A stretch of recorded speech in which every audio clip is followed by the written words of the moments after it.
5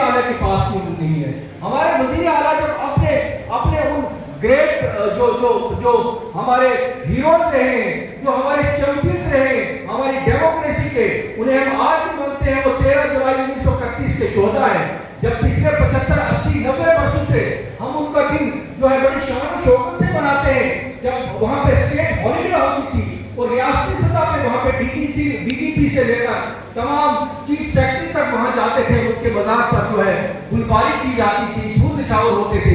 آج کیا بدل گیا؟ تم ان کو باغی کہنے لگے، اور آج جب ہمارا چیف منسٹر ان کو خراج عقیدت پیش کرنا جاتا ہے، ان کی قبر پہ فاتحہ کہنے جاتا ہے، تو تم پولیس کو اس کو دوڑا کے جو پکڑ لیتے ہو۔ تو یہ حال ہے کشمیر کی ڈیموکریسی کا۔ کہاں کی کنسٹیٹیوشن، کہاں کی ڈیموکریسی؟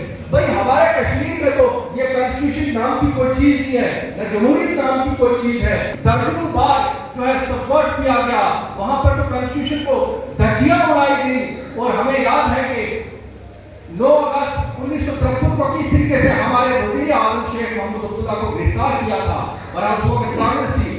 آج بھی وہی سلسلہ چل رہا ہے، آج بھی آپ کشمیری کو نہ کہنے سننے بولنے لکھنے کی کوئی آزادی نہیں ہے۔ پرسوں سے میں دیکھ رہا ہوں یہاں کس طریقے سے کئی سینکڑوں کی تعداد میں لوگ جو بیٹھے ہوئے بات کر رہے ہیں، گورنمنٹ کو کرٹیسائز کر رہے ہیں، اپنے حقوق کی بات کر رہے ہیں۔ کیا میں سوچ رہا تھا یار کیا ہم ایسا سوچ بھی سکتے ہیں کشمیر میں؟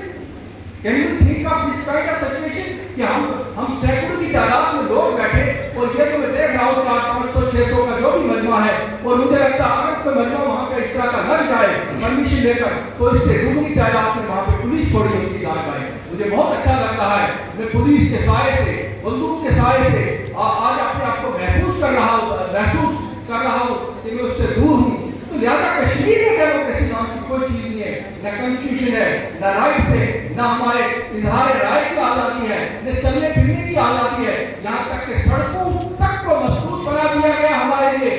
آپ دیکھیے کس طریقے سے، اگر آپ نے پچھلے دن دیکھا ہو کہ ہمارے جو ممبر پارلیمنٹ آغا روح اللہ جو کس طریقے سے پارلیمنٹ میں چیخ کے کہہ رہے تھے کہ ہمیں ہر گھڑی، ہمیں ہر پل، ہمیں ہر روز، ہمیں ہر صبح اور شام جو ہے غلام ہونے کا احساس دلایا جا رہا ہے۔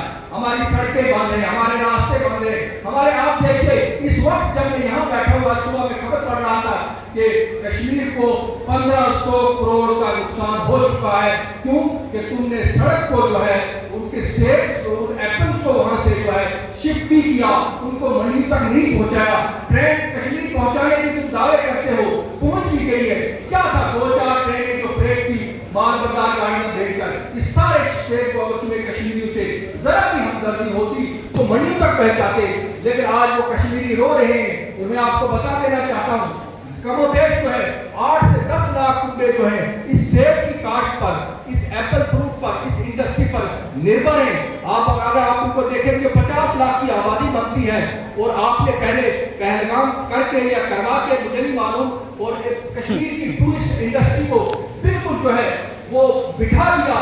اب جو ہے پچھلے کئی برس سے اگر آپ کو یاد ہو یہاں پہ کسان لیڈر بیٹھے ہیں، مجھے نہیں معلوم سنیل صاحب کہاں ہیں، اس مسئلے کو کہ کیوں بار بار جب کشمیر کا سیب پک کے تیار ہو جاتا ہے تو سڑک پہ وشو گرو ہو آپ سڑک کے معمولی پسی ہٹانے کے آپ 25 دن ہو گئے، اور کشمیر کے سینکڑوں ہزار ٹرک جو ہے راستوں پہ پھنسے ہیں۔ تم چاہتے نہیں کیونکہ تم ان کو اکنامکلی ہٹ کرنا چاہتے ہو، تم ان کی معیشت تباہ کرنا چاہتے ہو، تم ان کی اقتصادیات تباہ کرنا چاہتے ہو، تاکہ وہ کشتول لے کر، تاکہ وہ کاسائے گدے گری لے کر تمہارے پاس آئیں۔ تم نہیں چاہتے کشمیر کی اکانومی میں سدھار ہو۔ اور پھر 5 اگست 2019 کے بعد جو بھی کیا گیا، یہ تو دعوے ہیں کہ ہم نے اس کو بھارت کے ساتھ ملایا ہے۔ آج بھی آپ میں سے کتنے لوگ ابھی کشمیر سے ہو کر آئے؟ آپ مجھے بتائیے اگر یہ بھارت کا اٹوٹ انگ ہے مان لیتے، یا تمہاری سگنل وہاں کیوں نہیں چلتی؟ تمہارے فون جو لکھنؤ پور سے پہنچتے کیوں بند ہو جاتے ہیں؟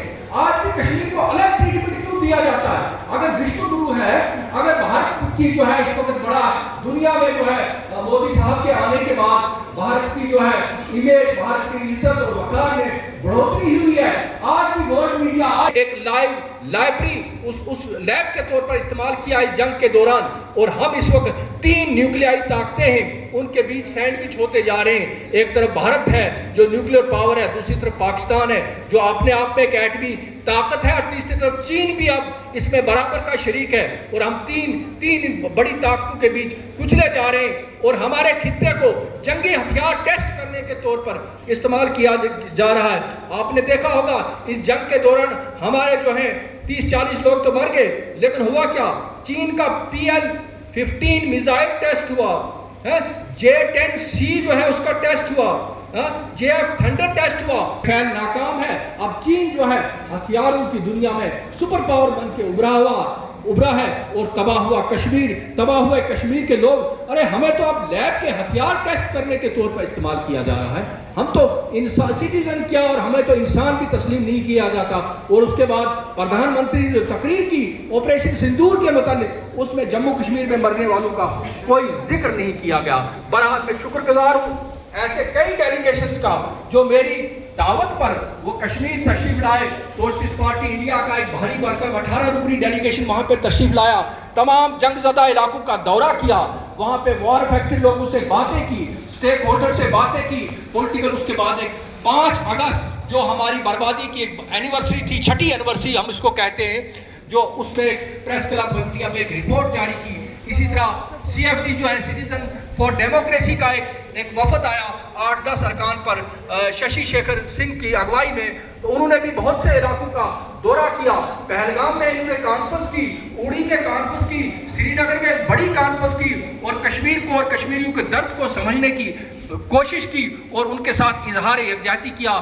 میں آپ تمام حضرات کا شکریہ ادا کرتا ہوں. لیکن میں پھر یہ سوال کرتا ہوں، ارے بھارت کے لوگوں، آپ کیوں کشمیر کے درد سے سیڈسٹک پلیزر ڈرا کر رہے ہو؟ آپ کیوں کشمیر کے مرنے پر، کشمیریوں کے مارنے پر جماعتوں کو ووٹ دیتے ہو؟ ارے ہم بھی تو انسان ہیں، کم سے کم آخر ہمارا قصور ہے کیا؟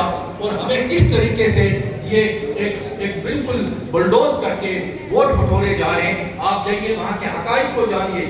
آپ دیکھیے کہ مجھے نہیں لگتا یہ وہی کشمیر ہے جس کشمیر سے مہاتما گاندھی کو روشنی کی کرن نظر آئی 1947 میں، جب پورا بھرے صغیر ہند و پاک جو ہے وہ خون میں لطف تھا، جب کٹو بار کری تھا، جب 10 سے 15 لاکھ لوگ جو ہے وہ مارے جا رہے تھے. مہاتما گاندھی نے کہا تھا کہ مجھے جو ہے کشمیر سے روشنی کی کرن نظر آئی.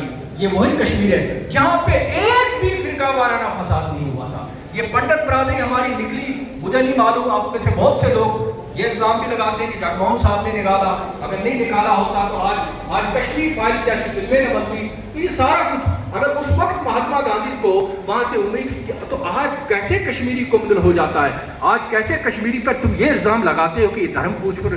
اور اس کے بعد جس طریقے سے پہلگام انسیڈنٹ کے بعد 3000 کے لگ بھگ کشمیری بچوں کو محض شک کی بنیاد پر اٹھا کے جیلوں میں بند کیا گیا، اور آج تک ان کا اتا پتہ نہیں ہے، ان کو چھوڑا نہیں جا رہا ہے.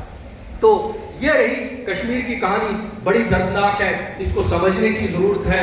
ہماری اکانومی ہٹ ہو رہی ہے، ہمارے تمام کلچر تباہ ہو رہا ہے. وہاں پہ آج ہمیں محض ایک کالونیل ٹریٹمنٹ کیا جا رہا ہے. ان کا دورہ کرتے دیکھ لیجیے، آپ کو 10 سے 15% بھی کشمیری افسران وہاں پہ نہیں ملیں گے. سب یوپی، بہار، گجرات، باقی لوگ آ کے وہاں پہ عیش و عشرت کر رہے ہیں. میں وہاں جب سے یہ 5 اگست 2019 کو کے دربار ہو ہوتا تھا، ہزاروں جو ہے کوارٹرز ہوتے تھے، ریزیڈنشل کوارٹرز. آج ہمیں بتایا جاتا ہے کہ وہاں پہ انہی بابو گورو کے سارے بھتیجے بہنیں وہاں پہ کشمیر کا لطف لے رہے ہیں، اور کشمیری ہیں کہ ان کو سڑکوں پر چلنے کی آزادی نہیں. کئی ویڈیوز آپ نے دیکھا ہوگا کہ بیمار جب چل رہے ہوتے تو روکا جاتا ہے، کوئی ایمرجنسی ہوتی ہے تو سڑکیں ہمارے جب مرضی آتی ہے تو روڈ کو روکا جاتا ہے. تو لہٰذا نہ ہمارے میں نے کہا کہ کہنے، سننے، لکھنے، بولنے پہ کوئی وہاں پہ تمام قسم کی پابندیاں ہیں.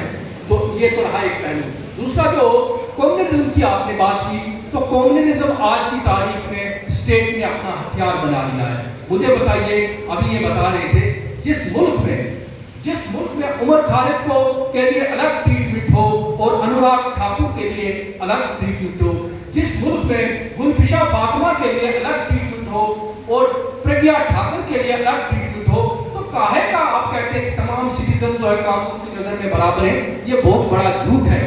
جس ملک میں NRC اور CAA جیسے قوانین بنائے جائیں، ایک وشیش دھرم کو جو ہے ٹارگٹ کرنے کے لیے جس ملک میں وقف امینڈمنٹ بل جیسے قوانین بنائے جائیں، جس میں آرٹیکل 14، 15، 19 اور 26 آرٹیکل جو یہ کہتا ہے کہ تمام مذہبی فرقوں کو اپنی پراپرٹیز کو مینیج کرنے کا حق ہے، وہ تمام حقوق چھینے جائیں، تو پھر بھی آپ مسلمانوں سے گلہ کرتے ہیں کہ ہم وفادار نہیں. اور یہ معاملہ ہے. بہت بہت شکریہ. مجھے لگتا ہے ٹائم شاید زیادہ ہو گیا تو میں آپ سے معذرت چاہتا ہوں. تو بہرحال عرض ہے کہ کشمیر کو اس کے اصل جو ہے پروسپیکٹو ہے اس میں سمجھنے کی ضرورت ہے. اس مسئلے کا پرامن اور پائیدار حل نکلے، وہ بات چیت کے ذریعے نکلے گا. اور آپریشن سندور نے پھر ایک بار یہ ثابت کیا ہے کہ جنگ اس مسئلے کا حل نہیں ہے. بہت بہت شکریہ.